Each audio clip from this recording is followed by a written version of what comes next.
Isaac del Toro levantó el tridente de Neptuno el 15 de marzo de 2026 y se convirtió en el primer mexicano en ganar la Tirreno Adriático en 61 ediciones de historia. Pero para entender lo que pasó esa semana, hay que entender primero la historia que hay detrás de ese tridente. La historia de los dos mares y la historia de por qué el Adriático, desde hace 2000 años, no le regala nada a nadie. Hay un mar al este de Italia que lleva el nombre de un rey ilirio muerto hace 27 siglos, el Adriático. Durante siglos fue la frontera entre el mundo conocido y todo lo demás, el lugar donde los imperios terminaban. Y en la mitología romana, el dios que lo gobernaba no lo hacía con un ejército ni con muros, lo hacía con un tridente. Lo blandía con una sola mano, con la elegancia de quien no necesita esfuerzo para demostrar su poder. La Tirreno Adriático, la carrera de los dos mares, entrega ese tridente al corredor capaz de cruzar Italia de costa a costa, del mar Tirreno al mar Adriático.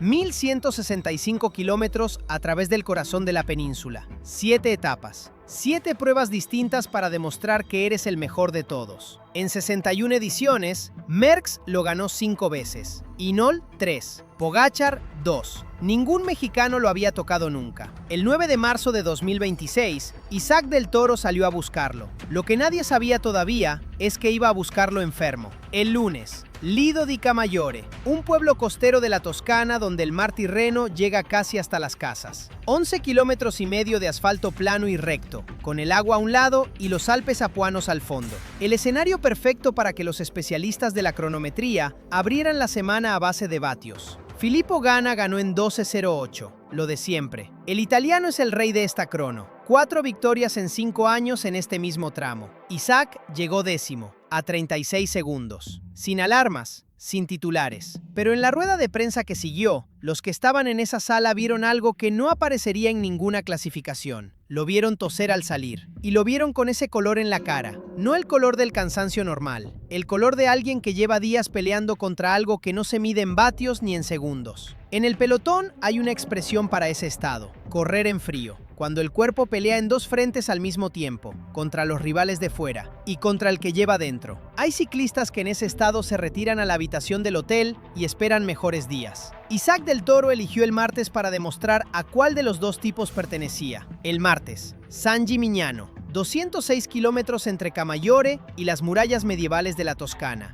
Y al final, antes de la meta, 5 kilómetros y 300 metros de Sterrato. Grava embarrada, cuestas al 15%. Adoquín centenario mojado bajo la lluvia de marzo. El barro no negocia, no atiende a clasificaciones, no atiende a méritos. No pregunta si llevas fiebre o si llegaste a la carrera con las piernas cargadas de la Strade Bianche del sábado anterior. El barro simplemente decide quién sigue y quién se queda atrás. Y su sentencia no admite apelación. Thymen Arensman entró al Sterrato siendo el segundo en la general. Salió de él con 3 minutos de retraso. Cayó en una curva. 1 segundo. El holandés de Ineos eliminado de la carrera en 1 segundo. Matteo Jorgenson también cayó. 2 candidatos directos a la general borrados en el barro. Y en cabeza quedaron 3 hombres. Van der Poel, Pellizzari, Isaac del Toro. El campeón del mundo de ciclocross. 8 títulos mundiales en la especialidad. El hombre que devora el adoquín como si fuera asfalto. Un italiano de 22 años que nadie esperaba tan arriba.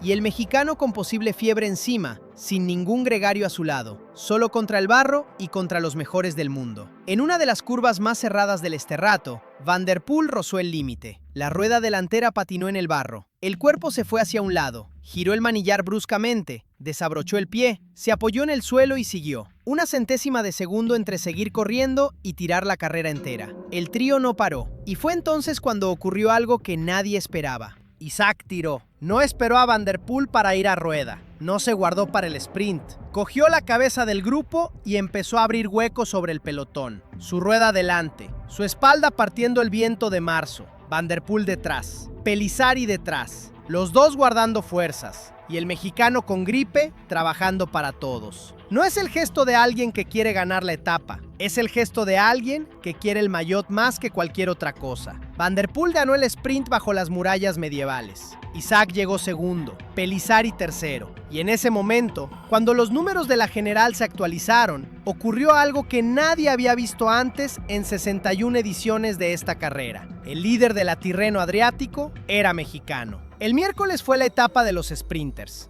221 kilómetros. Tobias Lund Andresen ganó al sprint. Isaac llegó en el pelotón, recogió un segundo de bonificación en el sprint intermedio y el maillot azul siguió siendo mexicano. No atacó, no se expuso, no gastó lo que no hacía falta. En el ciclismo hay dos tipos de corredores, los que atacan siempre y los que saben exactamente cuándo no atacar. Ese miércoles, Isaac demostró que era del segundo tipo. El jueves llegó el momento más injusto de la semana. El puerto final se llamaba Tortoreto. Kilómetro y medio al 8,4%. Pequeño en papel, decisivo en carrera. Matteo Jorgenson se puso en cabeza y empezó a triturar. No fue un ataque, fue algo peor. Fue ritmo, constante, implacable. El tipo de esfuerzo que no te da ningún momento de debilidad al que aferrarte. Kilómetro a kilómetro, pierna a pierna. El pelotón se deshacía en silencio detrás. Y cuando Jorgenson empezó a aflojar en la cima, Isaac del Toro atacó. Coronó primero, por delante de Van der Poel, por delante del propio Jorgenson. El mejor escalador del día, sin ninguna discusión. Y aún así, perdió el maillot. Porque el ciclismo no siempre premia al más fuerte. En la llegada llana de Martinsicuro, Giulio Pellizzari llegó segundo en el sprint. Sumó 6 segundos de bonificación y se convirtió en el nuevo líder de la Tirreno Adriático por 2 míseros segundos. 2 segundos. No ganados en una subida, no ganados atacando, ganados en un sprint plano donde un escalador no tiene nada que hacer. El hombre que había coronado primero en el único puerto duro del día se fue a dormir esa noche sin el maillot azul, con la rabia de saber que había sido mejor y que la carrera no se lo había reconocido. Esa misma noche, Roglic salió a los medios, el esloveno que había ganado esta carrera en 2019 y en 2023. El hombre que 3 años antes había encadenado 3 victorias de etapa consecutivas en esta misma Tirreno para llevarse la general. Ese Roglic declaró públicamente que se ponía al servicio de Pellizzari, el doble campeón, gregario de un chico de 22 años. Todo contra Isaac, la gripe encima, el maillot en manos ajenas, los rivales unidos y el Sasoteto en el horizonte. El viernes fue la respuesta. Michael Valgren atacó desde la fuga y resistió en solitario hasta meta. Una victoria preciosa para el danés de 34 años, su primera en 5 años. El tipo de victoria que le da sentido a toda una carrera. Pero la historia del día no era Valgren. Con 5 kilómetros por delante, Roglic lanzó el primer ataque del grupo de favoritos. El esloveno que se había declarado gregario, atacando. Sus piernas diciendo una cosa distinta a lo que había dicho su boca. Isaac no respondió de golpe. Se puso en cabeza, tiró, contuvo, esperó. A 3 kilómetros de meta, con Valgren todavía en cabeza, luchando por la victoria, ocurrió algo que la comunidad ciclista no olvidará en mucho tiempo. Richard Carapaz atacó. Su propio compañero de equipo estaba en cabeza, aguantando desde la escapada, y el ecuatoriano se fue solo desde el grupo, sin coordinación, sin sentido táctico aparente. El director de IF, Matti Brachel, que seguía la carrera desde el coche, quedó perplejo. Pero lo más importante no fue el ataque, fue lo que pasó después. Isaac del Toro lo cazó, lo absorbió y siguió, sin drama, sin mirarle, como si no estuviera ahí. En las redes sociales, la imagen desató un solo comentario. El Giro de Italia de 2025, etapa 20, el Colle delle Finestre, el día en que Carapaz y del Toro se estuvieron mirando el uno al otro mientras Simon Yates se escapaba y ganaba el Giro. Los dos más fuertes de la carrera, neutralizándose mutuamente, perdiendo la victoria entre los dos. Carapaz salió después a los medios a decirle al mundo que Isaac no supo correr. Isaac respondió que Carapaz no quiso relevar, una herida que no se cerró. Y 8 meses después, en las marcas italianas, Carapaz volvió a atacar y del Toro volvió a pasarle por encima. El guión no había cambiado, solo el escenario. ¿Vosotros qué creéis? ¿Tuvo algo de revancha personal ese momento? Dejádmelo en comentarios. Con 2 kilómetros de meta, rampas al 19%, 5 días de carrera en las piernas, la gripe arrastrando desde el lunes. Isaac del Toro atacó. No fue un amago, no fue un cambio de ritmo, fue un ataque limpio, directo, sin avisar. El tipo de movimiento que o se responde en el primer segundo o ya no se responde. Pellizzari no pudo, Roglic no pudo. Solo Jorgenson se enganchó a su rueda. El mexicano llegó segundo. Sumó 6 segundos de bonificación. recuperó el maillot azul y dejó al italiano a 23 segundos en la general. 5 días de carrera en las piernas, la gripe arrastrando desde el lunes, el sabor amargo del jueves todavía en la boca. Nada de eso importó. El maillot azul volvió a México con la violencia de alguien a quien no le gusta que le roben lo suyo. El sábado llegó el golpe definitivo, pero antes de hablar de la etapa, hay que hablar de la ciudad de salida, San Severino Marche, a 12 kilómetros de Camerino, a 12 kilómetros de la meta. Ciudad natal de Giulio Pellizzari.